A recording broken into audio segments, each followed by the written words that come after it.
I think there's been a move of big tech to both want the powers of government, but also to want money from government.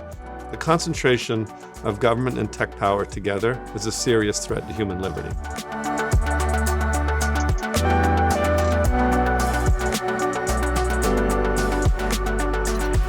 Tim, thank you so much for being here with Harvard Business School's Institute for Business and Global Society today. Pleasure. So we're pretty excited to see you on stage today. And you're going to be addressing the very timely question of, is big tech too big? Yeah. So what's your answer going to be? I think the answer is yes. I think that tech has gone from an industry that was incredibly vibrant, competitive, little guys trying to start a new company, to a bunch of big, hulking juggernauts that are too reliant on government funding and becoming a danger to human liberty.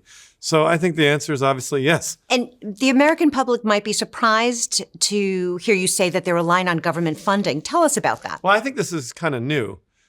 Silicon Valley for a long time had this view that we're separate from government. We don't particularly, need anything from government. We try and stay away from it. I think that the trend has been towards an embrace of government. The most obvious thing is Elon Musk actually being in government, but more generally, a trend towards seeking out military funding, defense contracting, other government contracts. I think there's been a move of big tech to both want the powers of government, but also to want money from government. And I think it's a very negative tendency in Silicon Valley's history. So what is your big concern with Elon Musk in the White House right now? I mean, I don't know where you start, but, it's not normal to have a businessman ordering around members of the cabinet like General Zod from Superman 2 or something like that. It's not normal for him, for a person who's not actually been Senate confirmed, to have this kind of authority over what's going on. There's all kinds of problems, but I think the problems go both ways, because I think it's also a problem for Silicon Valley. I think Silicon Valley is in danger of becoming more like aerospace or automotive, these big old industries, or like the defense industrial complex, where they're just too reliant on government, too big, too protected from competition. What are your biggest worries about the future of technology right now?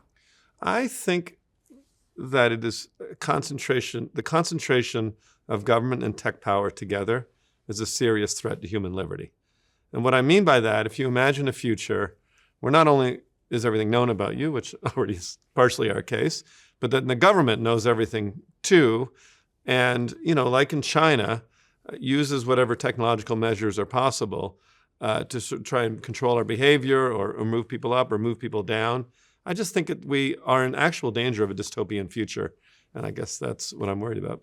You've also spoken about child privacy protection. Can you tell us about that? I and most Americans think that children need to be better protected online, on the internet.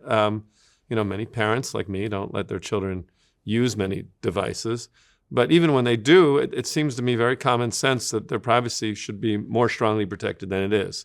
For whatever reasons, tech companies don't want to do it. And Congress won't pass any laws to protect children's privacy other than the basic laws they have. So it seems like the most obvious thing in the world that we should be better protecting children online, but somehow as a country, we're unable to do it. And you're talking across administrations. Yes, that's right. When I was in the White House, we fought hard to try to get privacy laws passed, and we just couldn't do it. They wouldn't vote on it.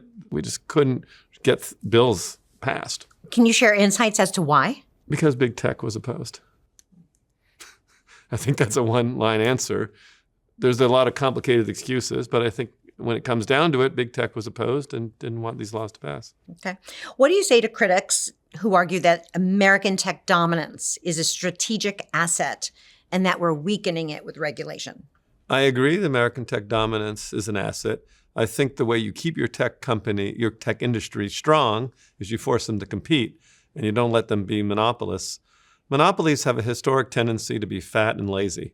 And I think even though American tech companies seem, pretty great right now, they are big and now increasingly old companies. And I think if we want to continue our tech dominance, we have to completely keep their feet to the fire and force them to compete in the marketplace. Let's talk about AI. Microsoft and OpenAI now dominate.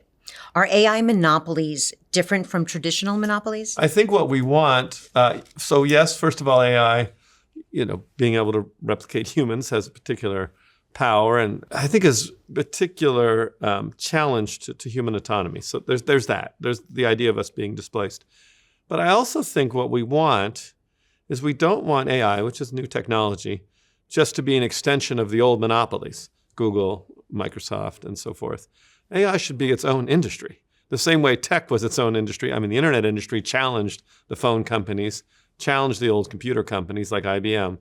AI, I think, OpenAI is a challenger, but we want that industry to challenge, not strengthen tech monopoly. What is your advice for business leaders now as they contemplate integrating AI? What are the questions they should be asking? I think they would want to think hard about what kind of dependence they're gaining.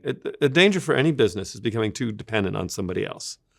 And the question is, do you become dependent on a business at point one such that your margins are totally subject, their control later on?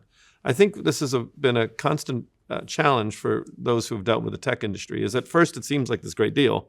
You get stuff for free, or you're an Amazon seller, you get all kind of stuff. And then later on, you find out that maybe you've given up too much.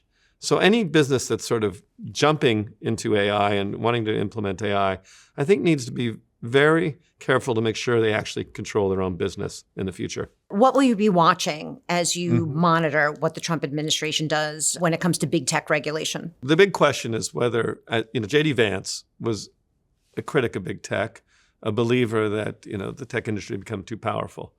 Obviously, you have Elon Musk joining the administration and doing all kinds of things. The real question is whether this is a J.D. Vance White House or whether this is an Elon Musk White House, and what side Trump takes on all these things. I think that is the thing I'd be watching for the future of big tech. A year ago, you'd said in a fireside chat that if the government loses any antitrust cases, then we'd enter an era of long-term monopolization where big tech, 3, 4, 5 companies are entrenched. How close are we to that scenario, and what does that mean for society? Well, honestly, the government hasn't lost any antitrust cases yet, so we don't know. But I hold by that prediction. I think that it's important for industries to reinvigorate themselves. So the government winning these antitrust cases is important, I think, to the rebirth and the constant rejuvenation of the tech industry.